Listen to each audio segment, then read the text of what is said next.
Hi ನಮಸ್ಕಾರ ವೀಕ್ಷಕರ, ಇವತ್ತಿನ ವಿಚಾರ ಏನಂತ ಹೇಳಿದ್ರೆ ಕಿರಿಕೀರ್ತಿ ಒಂದು ಹೊಸ ವಿಡಿಯೋನ ಮಾಡಿದ್ದಾನೆ.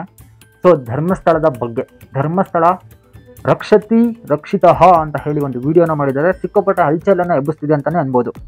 ಸೊ ಇಷ್ಟು ದಿನಗಳ ಕಾಲ ಬಾಯಿ ಮುಚ್ಕೊಂಡು ಕೂತಿದ್ದಂತಹ ಕಿರಿಕೀರ್ತಿ ಈಗ ನಮ್ಮೆಲ್ರಿಗೂ ಕೂಡ ಪಾಠ ಮಾಡಲಿಕ್ಕೆ ಬಂದಿದ್ದಾನೆ. ಅವನ ಪಾಠವನ್ನು ನಾವೆಲ್ಲರೂ ಕೂಡ ಈಗ ಕೇಳಿಸ್ಕೋಬೇಕಾಗಿರೋ ಸಂದರ್ಭ ಬಂದಿದೆ. ಏನು ಒಬ್ಬನೇ ಕುತ್ಕೊಂಡು ಮಾತಾಡ್ತಿದ್ದಾನೆ ಅಂತ ಹೇಳಿ 27 ನಿಮಿಷದ ವಿಡಿಯೋದಲ್ಲಿ ಏನು ದೊಡ್ಡ ಲಾಯರ್ ಥರ ಅವನೇ ಜಡ್ಜು, ಅವನೇ ಲಾಯರು, ಅವನೇ ಆರೋಪಿ, ಎಲ್ಲ ಅವನೇ.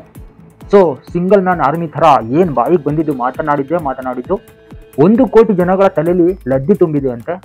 ಸೊ ನಾವೆಲ್ಲ ಮಬ್ಬಿಡ್ದಿರೋರಂತೆ, ಅವನೊಬ್ಬನೇ ಅಪ್ಪಂಗುಟ್ಟಿರೋನಂತೆ. ಸೊ ಮೊಟ್ಟ ಮೊದಲನೇದಾಗಿ ತನ್ನ ವಿಡಿಯೋನ ಸ್ಟಾರ್ಟ್ ಮಾಡಬೇಕಾದ್ರೆ ಒಂದು ಲವ್ ಜಿಹಾದ್ ಅನ್ನೋ ಒಂದು ಕಾನ್ಸೆಪ್ಟನ್ನು ಇಟ್ಕೊಂಡು ವಿಡಿಯೋನ ಕ್ರಿಯೇಟನ್ನು ಮಾಡ್ತಾನೆ. ಒಬ್ಬ ಸಮೀರ್ ಮಾಡಿರುವಂತಹ ಕ್ರಿಯೇಷನನ್ನು ಕೆಟ್ಟದಾಗಿ ಬಿಂಬಿಸುವಂತಹ ಈ ಕಿರಿಕೀರ್ತಿ ವಿಡಿಯೋ ಮುಖಾಂತರ ನಮಗೂ ತಿಳ್ಸಕ್ ಬರ್ತಾನೆ.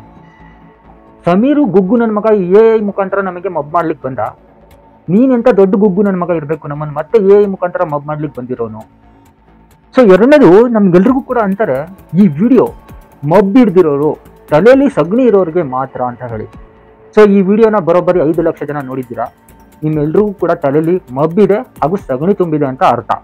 ಡೈರೆಕ್ಟ್ ಆಗಿ ನಿಮ್ಮನ್ನೆಲ್ಲ ಗುಬಾಳ್ ನನ್ನ ಮಕ್ಕಳು ಅಂತ ಹೇಳಿ ಇಲ್ಲಿ ಕಿರಿಕೀರ್ತಿ ಬಿಂಬಿಸೇ ಬಿಟ್ಟ. ಸೊ ಅದ್ರಲ್ಲಿ ನಾನು ಒಬ್ಬ ಅಂತಾನೂ ನನಗೆ ಅನ್ನಿಸ್ತಿದೆ. ಯಾಕಂದ್ರೆ ನಾನು ಈ ವಿಡಿಯೋ ಮಾಡ್ಲಿಕ್ಕೋಸ್ಕರ ನೋಡ್ಲೇಬೇಕಾಯ್ತು. ಅದಕ್ಕೆ ನನ್ನ ತಲೆಯಲ್ಲೂ ಕೂಡ ಸಗಣಿ ಇದೆ ಅಂತ ಹೇಳಿ ನಾನು ಒಪ್ಕೋತಿದ್ದೀನಿ. ಇದ್ರ ಜೊತೆಗೆ ಈ ವಿಡಿಯೋದಲ್ಲಿ ಅರ್ಥ ಮಾಡಿಸೋ ಪ್ರಯತ್ನನ ಮಾಡ್ತೀನಿ, ನೀವು ಅರ್ಥ ಮಾಡ್ಕೊಳ್ತೀರಾ ಅಂತ ನನಗೆ ಗ್ಯಾರಂಟಿನೇ ಇಲ್ಲ ಅಂತ ಹೇಳಿ ನಮಗೆ ಹೇಳ್ತಾನೆ. ಸೊ ಅವನ ಬಗ್ಗೆ ಅವನಿಗೆ ಎಷ್ಟು ಕಾನ್ಫಿಡೆನ್ಸ್ ಇದೆ ಅಂತ ಹೇಳಿ ನೀವು ಇಲ್ಲೇ ನೋಡ್ಬೋದು. ಕಿರಿಕೀರ್ತಿ ಒಂದು ಮಬ್ಬು ನನ್ನ ಮಗ.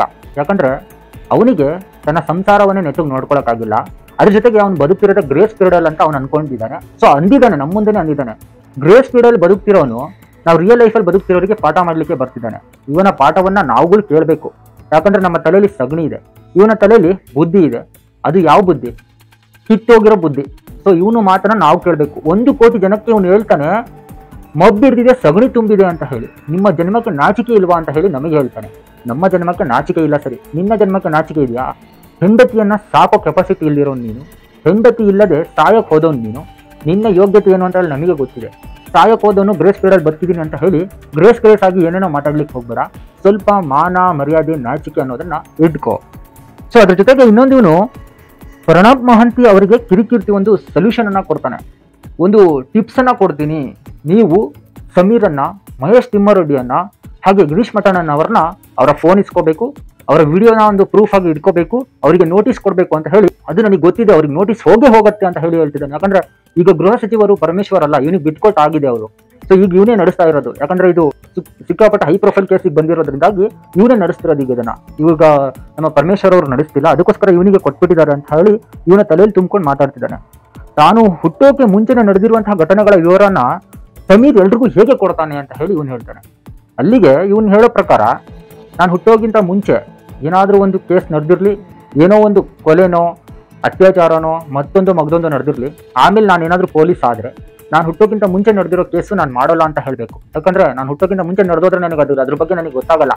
ಯಾಕಂದರೆ ನಾನು ಓದಿಲ್ಲ, ಕಾನೂನಿಲ್ಲ, ಸಂವಿಧಾನ ಇಲ್ಲ ನಮ್ಮ ದೇಶದಲ್ಲಿ, ತಿಳ್ಕೊಳ್ಳೋಂಥ ಕೆಪಾಸಿಟಿನೂ ನಮಗಿಲ್ಲ. ನಾವು ಹುಟ್ಟೋಕ್ಕಿಂತ ಮುಂಚೆ ಏನಾದರೂ ನಡೆದಿದ್ರೆ ಅದ್ರ ಬಗ್ಗೆ ಮಾತಾಡೋ ಯೋಗ್ಯತೆನೂ ನಮಗಿರಲ್ಲ. ಇಂತಹ ಮಬ್ಬನ ಹತ್ರ ನಾವು ಬಂದು ಕೇಳ್ಕೋಬೇಕಂತ, ಅದು ನಾನು ಹುಟ್ಟೋಕ್ಕಿಂತ ಮುಂಚೆ ನಡೆದಿದ್ರೇನು, ನಾನು ಹುಟ್ಟಿದ ಮೇಲೆ ನಡೆದಿದ್ರೇನು, ಅದ್ರ ಬಗ್ಗೆ ತಿಳ್ಕೊಂಡು ಮಾತಾಡುವಂಥ ಕೆಪಾಸಿಟಿ ಹಾಗೆ ಆ ಸಂವಿಧಾನದಲ್ಲೂ ಬರ್ದಿದೆ, ಅದ್ರ ಬಗ್ಗೆ ಮಾತಾಡ್ರಿ ಅಂತ ಹೇಳಿ. ಯಾಕಂದ್ರೆ ಸತ್ಯದ ಪರ, ನ್ಯಾಯದ ಪರ ಧ್ವನಿ ಎತ್ತೋ ಕೆಪಾಸಿಟಿ ನಮ್ಮ ದೇಶದ ಸಂವಿಧಾನ ನಮಗೆ ಕೊಟ್ಟಿದೆ, ನಾವು ಎತ್ತುತ್ತೀವಿ. ನಿನ್ ತರ ನಮ್ಗೆ ಇರ್ಲಿಕ್ಕೆ ಬರಲ್ಲಪ್ಪ. ನೀನು ಅದ್ರ ಬಗ್ಗೆ ಮಾತಾಡ್ತೀಯಾ, ನೀನು ಒಬ್ಬನೇ ಕುತ್ಕೊಂಡು ಮಾತಾಡು. 4 ಜನ ಕೂರ್ಸ್ಕೊಂಡು ಮಾತಾಡೋ ಕೆಪಾಸಿಟಿ ನಿನಗಿಲ್ಲ. ಯಾವುದೋ ಒಂದು 4 ಹೀರೋಯಿನ್ಗಳನ್ನ ಕೂರಿಸ್ಕೊಂಡು, ಜೊತೆಗೆ ಅವ್ನು ಇನ್ನೊಬ್ಬನು ಕೂರಿಸ್ಕೊಂಡು ಅವ್ರ ಹೆಂಡತಿ ಬಗ್ಗೆ, ಇವ್ರ ಗಂಡನ ಬಗ್ಗೆ ಮಾತಾಡೋ ನೀನು ಇವತ್ತು ಬಂದು ಸೌಜನ್ಯನ ಬಗ್ಗೆ ಮಾತಾಡೋಕೆ ಬರ್ತಿದ್ಯಾ? ನೀನು ಯೋಗ್ಯತೆ ಏನು ಅಂತ ನಮಗೆ ಚೆನ್ನಾಗಿ ಗೊತ್ತು. ಸೊ ನಂತರ ಇವನು ಇನ್ನೊಂದು ಮಾತು ಹೇಳ್ತಾನೆ, ಮಹೇಶ್ ಶೆಟ್ಟಿ ತಿಮ್ಮಾರೆಡ್ಡಿ, ಗಿರೀಶ್ ಮಠಣ್ಣವರು ತಮ್ಮ ಬಳಿ ಇರುವಂತಹ ದಾಖಲೆಗಳನ್ನ ಮೀಡಿಯಾಗೆ ಯಾಕೆ ಕೊಡ್ಲಿಲ್ಲ ಅಂತ ಹೇಳಿ. ಗುಗ್ಗು ಬಡ್ಡೆತದೆ, ಗುಗ್ಗು ನನ್ನ ಮಗನೇ ತಲೆಯಲ್ಲಿ ಏನು ಇಟ್ಕೊಂಡಿದ್ಯಾ? ಸಗಣಿಗೆ ಇಟ್ಕೊಂಡಿದ್ಯಾ? ಇದುವರೆಗೂ ಕೂಡ ಇಷ್ಟು ಜನ ಹೋರಾಡ್ತಿದ್ರು, ಯೂಟ್ಯೂಬರ್ಸ್ಗಳು ಹೋರಾಡ್ತಿದ್ರು, ಯಾವುದೇ ಮೀಡಿಯಾ ಬಂದು ಒಂದೇ ಒಂದು ವಿಚಾರನ ಹೇಳಲಿಲ್ಲ, ಯಾವ ಜನಗಳಿಗೂ ತಿಳಿಸುವಂತ ಕೆಲಸವನ್ನ ಮಾಡಿಲ್ಲ. ಅವ್ರಿಗೆ ತಗೊಂಡೋಗಿ ನಾವು ದಾಖಲೆಗಳನ್ನ ಕೊಡಬೇಕು, ಪ್ರೂಫ್ಗಳನ್ನ ಕೊಡ್ಬೇಕಂತ ಏನ್ ಮಾತಾಡ್ತೀವೋ? ತಲೆಯಲ್ಲಿ ಏನೋ ಇಟ್ಕೊಂಡಿದ್ಯಾ ಗುಗ್ಗು ನನ್ನ ಮಗನೇ? ಜನಗಳು ನಾವು ವಿಡಿಯೋ ನೋಡೋರಿಗೆ ನಮಗೆ ಬಯಕ್ ಬರ್ತಿದ್ಯಾ? ನಾವು ದಾಖಲೆಗಳು ಮೀಡಿಯಾ ಕೊಡ್ತಾರೆ ಯಾವನಾದ್ರು? ನೀನೇ ಹೇಳ್ತೀಯಾ ಕೋರ್ಟ್ ಇದೆ, ಸಂವಿಧಾನ ಇದೆ ಅಂತ ಹೇಳಿ. ದಾಖಲೆಗಳು ಕೋರ್ಟಿಗೆ ಕೊಡ್ಬೇಕೋ ಮೀಡಿಯಾ ಕೊಡ್ಬೇಕೋ? ತಲೆಯಲ್ಲಿ ಏನು ಇಟ್ಕೊಂಡಿದ್ಯಾ? ಸೊ ಅವ್ರು ದೊಡ್ಡದಾಗಿ ಏನೋ ಒಂದು ಮಾಡ್ತಿದ್ದಾರೆ ಅಂತ ಹೇಳಿ ಹೆದರ್ತಿರ್ಬೇಕಾದ್ರೆ ಇವ್ನು ದಾಖಲೆಕೊಂಡು ಮೀಡಿಯಾ ಕೊಡ್ಬೇಕಿತ್ತಂತೆ, ಇವನಿಗೆ ತೋರಿಸ್ಬೇಕಿತ್ತಂತೆ. ಇವನೇನು ದೊಡ್ಡ ತೋಳ ಅಂಡಿ ತೋರಿಸ್ಲಿಕ್ಕೆ, ನೀನು ಯಾವನು ಅದನ್ನ ಕೇಳಕ್ಕೆ? ಇವಾಗ SIT ರಚನೆ ಮಾಡಿದ್ದಾರೆ, ಅದನ್ನ ನಾವು SIT ಅವ್ರಿಗೆ ಕೊಡ್ತೀವಿ ಅಂತ ಹೇಳಿ ಅವರಿಬ್ರು ಹೇಳ್ಕೊತಿದ್ದಾರೆ. ಗಿರೀಶ್ ಮಠಣ್ಣನವರು ಹೇಳ್ತಿದ್ದಾರೆ, ಇದಕ್ಕೆ ಮಹೇಶ್ ಶೆಟ್ಟಿ ತಿಮ್ಮರೋಡಿ ಹೇಳ್ತಿದ್ದಾರೆ. ಸಮೀರ್ಗೂ ನೋಟಿಸ್ ಕೊಟ್ಟರೆ ಅವ್ನು ಹೋಗ್ತಾನೆ, ಅಲ್ಲಿ ಅವ್ನಿಗೇನು ಗೊತ್ತಿದೆ ಅದನ್ನ ಹೇಳ್ತಾನೆ. ಅದು ನೀನು ಯಾಕೋ ಭಯ ಪಡ್ತಿದ್ಯಾ? ನೀನ್ ಚೇಡಿ ಯಾಕೆ ಒದ್ದೆ ಮಾಡ್ಕೋತಿದ್ಯಾ? ನೀನು ಗಂಡಸ್ತರ ಇರೋದನ್ನ ಕಲ್ಕೋ ಫಸ್ಟು. ಅದಾದ್ಮೇಲೆ ಇನ್ನೊಂದು ಹೇಳ್ತಾನೆ ಇವನು, ಜನ ಗ್ರಾಮ ಪಂಚಾಯತಿಯಲ್ಲಿ ಕೊಟ್ಟಿರುವಂತಹ ರಶೀದಿ ನಂಬರ್ನ ನಂಬ್ತಾ ಇಲ್ಲ, ವಿಡಿಯೋನ ನಂಬ್ತಾ ಇದ್ದಾರೆ ಅಂತ ಹೇಳಿ. ಹೌದು, ಗ್ರಾಮ ಪಂಚಾಯತಿಯಲ್ಲಿ ರಶೀದಿನೂ ಕೊಟ್ಟಿದ್ದಾರೆ, ಜೊತೆಗೆ ಸಮೀರ್ ವಿಡಿಯೋ ಮುಖಾಂತರನೂ ನಾನು ಹೇಳಿದ್ದೇನೆ. ಗ್ರಾಮ ಪಂಚಾಯತಿಯಲ್ಲಿ ರಶೀದಿ ಕೊಟ್ಟಿರೋದು ಸೌಜನ್ಯನ ಹೆಣದ ಬಗ್ಗೆ ಕೊಟ್ಟಿದ್ದಾರಾ, ಅನನ್ಯ ಭಟ್ ಹೆಣದ ಬಗ್ಗೆ ಕೊಟ್ಟಿದ್ದಾರಾ? ಅಲ್ಲಿ ಹೇಳ್ತಿರೋದು ಯಾರ ಬಗ್ಗೆನೋ, ಅನನ್ಯ ಭಟ್ಟಿಂದು ಹಿಂಗೆ ಅನಾಥ ಹೆಣ ಅಂತ ಹೇಳಿ ಎಲ್ಲಿ ಗ್ರಾಮ ಪಂಚಾಯತಿಯಲ್ಲಿ ಇದೆ ಅಂತ ತೋರಿಸು ನೋಡೋಣ. ನಿಮ್ಮ ಅಪ್ಪಂಗೆ ಹುಟ್ಟಿದ್ರೆ ತೋರಿಸ್ಬೇಡಪ್ಪ ನೋಡೋಣ. ಅನನ್ಯ ಭಟ್ ಅನಾಥ ಶವ, ಇದನ್ನ ಗ್ರಾಮ ಪಂಚಾಯತಿ ಅವರೇ ಹೂತ್ ಹಾಕಿದ್ದಾರೆ ಅಂತ ಹೇಳಿ ನೀನು ನಿಮ್ಮ ಅಪ್ಪಂಗೆ ಹುಟ್ಟಿದ್ರೆ ತೋರಿಸು. ನಾವು ಅನಾಥ ಹೆಣದ ಬಗ್ಗೆ ಮಾತಾಡ್ತಿದ್ದೇವೆ. ಇಲ್ಲಿ ತುಂಬಾ ಜನ ಅತ್ಯಾಚಾರ ಆಗಿದ್ದಾರೆ, ಕೊಲೆ ಆಗಿದ್ದಾರೆ, ಯಾರಾದ್ರೂ ಕಂಪ್ಲೇಂಟ್ ಕೊಡೋಕೆ ಹೋದ್ರೆ ತಗೊಳ್ತಿಲ್ಲ ಅಂತ ಹೇಳಿದ್ರೆ ಅದನ್ನ ಎಲ್ಲೋ ತಗೊಂಡೋಗಿ ಮಾತಾಡ್ತಿದ್ದಿಲ್ಲ, ನಾಚಿಕೆ ಆಗೋದಿಲ್ಲ ನಿಮಗೆ? ಯಾವ ಅನಾಥ ಹೆಣ? ನಾವು ಹೇಳ್ತಿರೋದು ಯಾವ ಹೆಣ? ನೀನ್ ಯಾವ್ದ್ರ ಬಗ್ಗೆ ಮಾತಾಡ್ತಿದ್ಯಾ? ಇಲ್ಲಿ ಜಾತಿ ಅನ್ನೋದು ಏನಕ್ಕೆ ಬಂತು? ಫಸ್ಟ್ ಆಫ್ ಆಲ್ ದೇವಸ್ಥಾನ ಏನಕ್ಕೆ ಬಂತು ಅಂತ ಹೇಳಿ ಖಂಡಿತ ನಿನಗೆ ಗೊತ್ತಾಗ್ತಿಲ್ಲ. ನಿನಗೆ ಒಂದೊಂದೇ ಒಂದು ಪ್ರಶ್ನೆಗಳಿಗೆ ಉತ್ತರ ಕೊಡ್ಕೋತಾ ಹೋದ್ರೆ ನಿನಗೆ ಮೆಟ್ಟಂಗೆ ಹೊಡೆದಂಗೆ ಆಗ್ತದೆ. ಬಟ್ ನಿನ್ನ ಯೋಗ್ಯತೆಗೆ ನೀನು ಸರಿನೇ ಆಗಲ್ವಲ್ಲ, ಅದೇ ನಮಗೆ ಆಗ್ತಿರುವಂತಹ ಬೇಜಾರು. ನೆಕ್ಸ್ಟ್ ಇವನು ಹೇಳ್ತಾನೆ, ಭೀಮನ್ಗೆ 15 ವರ್ಷದ ಹಿಂದಿನ ಕಾರಿನ ನಂಬರ್ ಗೊತ್ತಿತ್ತು ಅಂದ್ರೆ ಯಾಕ್ರಿ ನಾವೆಲ್ಲ ಸ್ಕೂಲಿಗೆ ಹೋಗ್ಬೇಕು ಅಂತ ಹೇಳಿ ಹೇಳ್ತಾನೆ. 505 ಅನ್ನೋ ಒಂದು ಕಾರಿನ ನಂಬರ್ ಅನ್ನ ಭೀಮ ಹೇಳಿದಾನೆ, ಅವನಿಗೆ ನೆನಪಿರುವಂತೆ 505 ಇರಬೇಕು ಅಂತ ಹೇಳಿದಾನೆ ಅಂತ ಹೇಳಿ ಆ ವಿಡಿಯೋದಲ್ಲಿ ಸಮೀರ್ ಅವರು ಹೇಳಿದ್ದಾರೆ. 505 ಅನ್ನೋ ಒಂದು ನಂಬರ್ನ ನಾವು ಗ್ಯಾಪ್ನ ಇಟ್ಕೋಬೇಕಂದ್ರೆ ಅದಕ್ಕೆ ಡಬಲ್ ಡಿಗ್ರಿನೋ ಅಥವಾ ಮತ್ತೊಂದು IAS ಪಾಸ್ ಮಾಡಿರ್ಬೇಕು ಅಂತ ಏನಿಲ್ಲ. ಒಬ್ಬ ವ್ಯಕ್ತಿ ಯಾವುದೋ ಒಂದು ಕೆಟ್ಟ ಘಟನೆ ಅಥವಾ ದೊಡ್ಡ ಘಟನೆ ನಡೀತಿರ್ಬೇಕಾದ್ರೆ ಅಲ್ಲಿ ನಡೆದಿರುವಂತಹ ಸಣ್ಣ ಸಣ್ಣ ವಿಚಾರವನ್ನು ತಲೆಯಲ್ಲಿ ಇಟ್ಕೊಂಡಿರ್ತಾನೆ. ನಮ್ಮ ಅಜ್ಜ ನಮ್ಮ ಅಜ್ಜಿ ಯಾರೂ ಕೂಡ ಓದಿರ್ಲಿಲ್ಲ, ಆದ್ರೆ ಅವರಿಗೆ ದುಡ್ಡಿನ ಲೆಕ್ಕ ಹಾಕಕ್ಕೆ ಬರ್ತಿತ್ತು, ಯಾವ್ದು ನಂಬರ್ ಅಂತ ಕಂಡುಹಿಡಿತಾರೆ.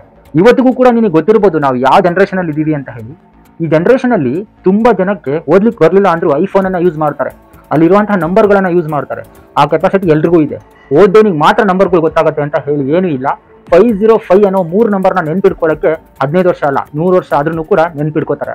ಯಾಕಂದ್ರೆ ಇವತ್ತು 100 ವರ್ಷ ಆಗಿರುವಂತಹ ಹಲವಾರು ಜನ ಇದ್ದಾರೆ, ಅವ್ರಿಗೆ ಹೋಗಿ ಕೇಳ್ರಿ ನಿಮ್ಗೆ ಎಷ್ಟು ವರ್ಷ ಅಂತ. ಸೊ 101 102 ಅಂತ ಹೇಳ್ಬೋದು. ಅರ್ಥ ಆಯ್ತಾ? ಅಷ್ಟು ಜ್ಞಾಪನವನ್ನ ಇಡ್ಕೊ. ಒಂದು ದೊಡ್ಡ ಘಟನೆ ನಡೆದಿದ್ರೆ ಅದರ ಬಗ್ಗೆ ಸಣ್ಣ ಸಣ್ಣ ವಿಚಾರನು ಒಬ್ಬ ಮನುಷ್ಯನ ಎದೆಯಲ್ಲಿ ತಲೆಯಲ್ಲಿ ಎರಡರಲ್ಲೂ ಇರ್ತದೆ, ಅದನ್ನ ನೀನು ತಿಳ್ಕೋಬೇಕಾಗತ್ತೆ. ಸೊ ಇದಾದ ನಂತರ ಇವನು ಸೌಜನ್ಯನ ಮ್ಯಾಟ್ರಿಗೆ ಬರ್ತಾನೆ. ಒಬ್ಬನೇ ಒಬ್ಬ ಸಂತೋಷ್ ಸಾಯ್ ಸೌಜನ್ಯನ ಅಂತ ಹೇಳಿ ಜನಗಳು ನಂಬ್ತಿಲ್ಲ, ಆದ್ರೆ ಒಬ್ಬ ಭೀಮ 100 ಹೆಣಗಳನ್ನ ಹೂತಿದ್ದಾನೆ ಅಂದ್ರೆ ನಂಬ್ತಿದ್ದೀರಾ ಅಂತ ಹೇಳಿ. ಈ ಯಾವ್ದಾರ ಹೊಡಿಬೇಕು ಅಂತ ಹೇಳಿ ನೀವು ಹೇಳ್ರಿ. ಇವನು ಇದಕ್ಕೂ ಮೊದಲೇ ಮಾತಾಡಿದಾನೆ, ನಾವು ನಮ್ಮ ಕೋರ್ಟಿಗೆ ನಮ್ಮ ಸಂವಿಧಾನಕ್ಕೆ ಬೆಲೆ ಕೊಡಬೇಕು ಅಂತ ಹೇಳಿ. ಇವತ್ತು ಕೋರ್ಟು ಸಂತೋಷ್ ರಾಯ್ ನಿರಪರಾಧಿ ಅಂತ ಹೇಳಿ ಬಿಡುಗಡೆ ಮಾಡಿದ್ದಾರೆ, ಅದಕ್ಕೆ ಜನಗಳು ಸಂತೋಷ್ ರಾಯ್ ನಿರಪರಾಧಿ ಅಂತ ಹೇಳಿ ನಂಬ್ತಿದ್ದಾರೆ. ನೀನ್ ಇವತ್ತಿಗೂ ಹೇಳ್ತಿದ್ಯಾ, ನಿನ್ನ ವಿಡಿಯೋ ಪ್ರಕಾರ ನೀನ್ ಹೇಳ್ತಿರೋದು ಇವತ್ತಿಗೂ ಸಂತೋಷ್ ರಾಯ್ನೇ ಇವತ್ತು ಸೌಜನ್ಯನ ಹಾಳು ಮಾಡಿರೋದು ಅಂತ. ನಿನ್ನ ಪ್ರಕಾರ ಇವತ್ತು ಅದನ್ನೇ ನೀನ್ ಹೇಳ್ತಿರೋದು, ಜನಗಳು ಅದು ನಂಬ್ತಿಲ್ಲ ಅಂತ ಹೇಳಿದ್ರೆ ನೀನ್ ನಂಬಿದ್ಯಾ ಅಂತ ಅರ್ಥ. ಅಂದ್ರೆ ನೀನ್ ಕೋರ್ಟಿಗೆ ಏನೋ ಮರ್ಯಾದೆ ಕೊಟ್ಟಂಗಾಯ್ತು. ನಿನ್ನಂತ ಚಪ್ಪರನ್ ಮಕ್ಳು ಇದೇನೋ ಪ್ರಯತ್ನ? ಒಂದೇ ವಿಡಿಯೋದಲ್ಲಿ 3 ತರ ಮಾತಾಡ್ತಿಲ್ಲ, ನಾಚಿಕೆ ಆಗೋದಿಲ್ಲ ನಿನ್ಗೆ? ವಿಡಿಯೋ ನೋಡಿದವರೆಲ್ಲ ಮಬ್ನನ್ ಮಕ್ಕಳು ಅಂತ ಹೆಂಗೋ ಹೇಳ್ತೀಯ? ನೀನ್ ಯಾವನ ನಮ್ಮನ್ನ ಎಲ್ಲ ಹೀಗೆ ಅಂತ ಹೇಳಿ ಜಡ್ಜ್ ಮಾಡ್ಲಿಕ್ಕೆ ನೀನ್ ಯಾವನು ಅಂತ ಹೇಳಿ ನಾನು ಕೇಳೋದು.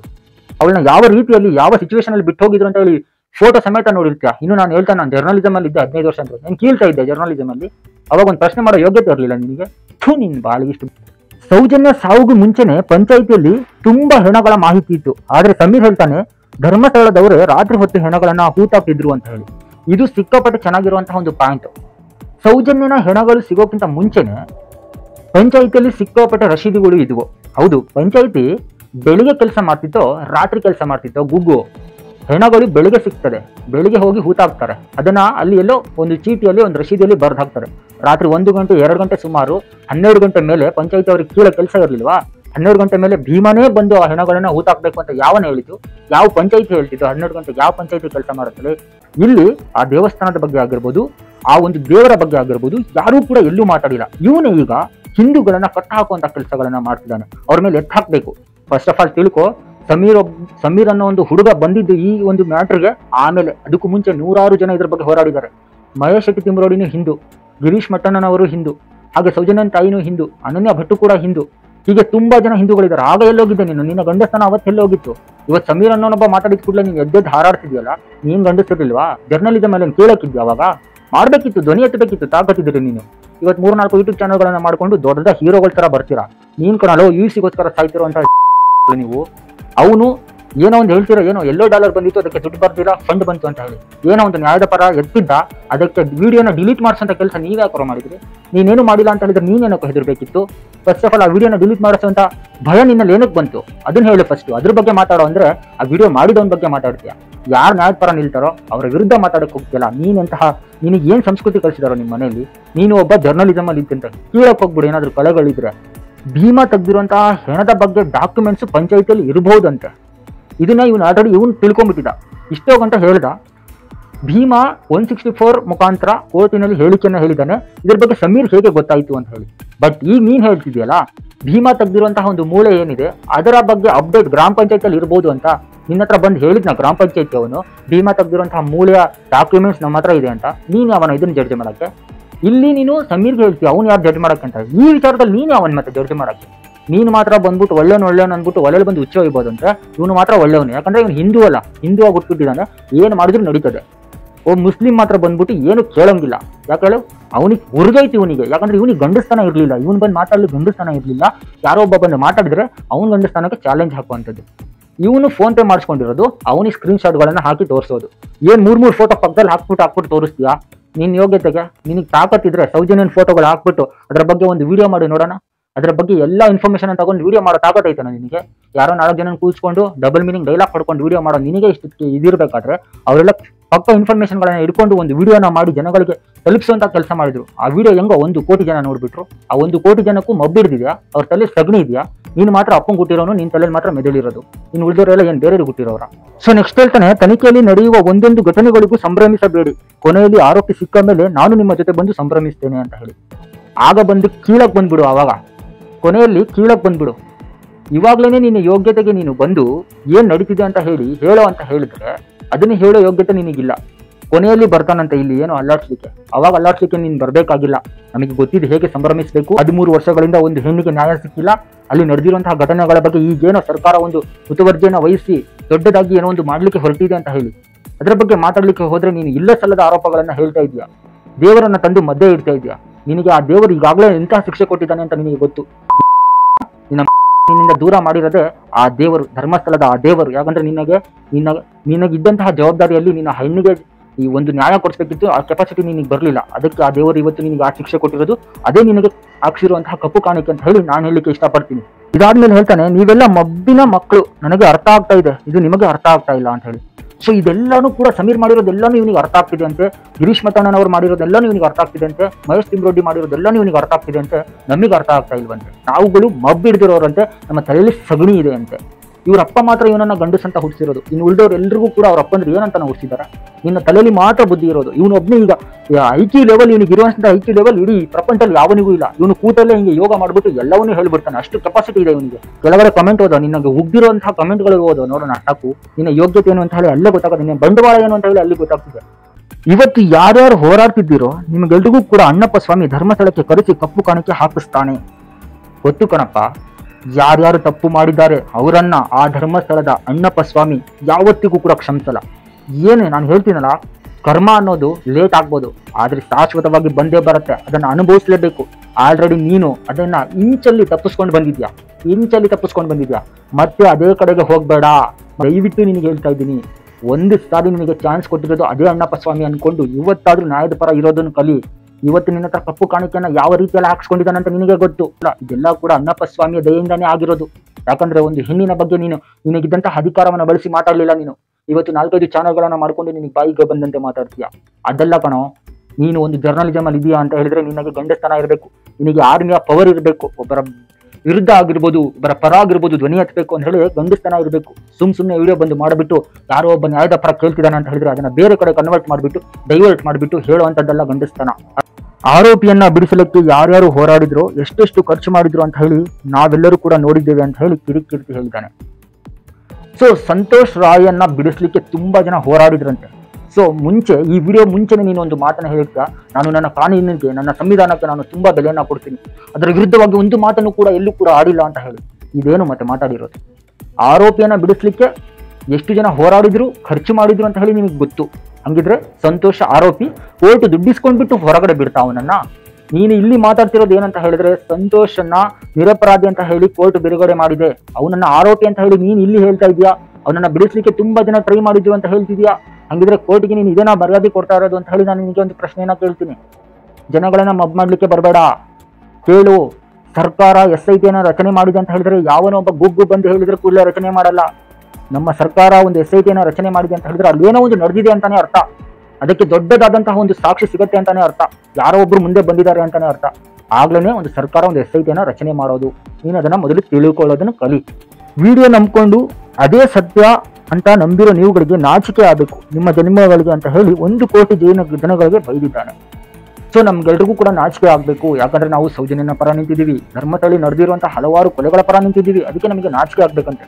ಇವನಿಗೆ ನಾಚಿಕೆ ಆಗಲ್ಲ, ಇವನಿಗೆ ಮಾನ ಇಲ್ಲ, ಮರ್ಯಾದೆ ಇಲ್ಲ, ನಾಚಿಕೆ ಅಂತೂ ಇಲ್ಲವೇ ಇಲ್ಲ, ಇವನಿಗೆ ಆಗಲ್ಲ. ಬಟ್ ನಮಗೆ ಆಗ್ಬೇಕಂತೆ. ಹೌದು, ನಮಗೆ ನಾಚಿಕೆ ಆಗುತ್ತೆ. ಯಾಕಂದ್ರೆ ನಿಮ್ಮಂತರ ವಿಡಿಯೋಗಳನ್ನ ನೋಡ್ತೀವಲ್ಲ, ನಮಗೆ ನಾಚಿಕೆ ಆಗಬೇಕು. ಅದ್ರ ಜೊತೆಗೆ ಇನ್ನು ವಿಡಿಯೋಗಳಿಗೆ ಲೈಕ್ ಮಾಡ್ತಾರಲ್ಲ ಅವರಿಗೂ ನಾಚಿಕೆ ಆಗಬೇಕು. ಅವರಿಗಂತೂ ನಿನಗಾದ್ರೂ 3 ಇಲ್ಲ, ಅವ್ರಿಗೆ 6 ಇಲ್ಲ ಅಂತ ಹೇಳಿ ನನಗನ್ಸುತ್ತೆ.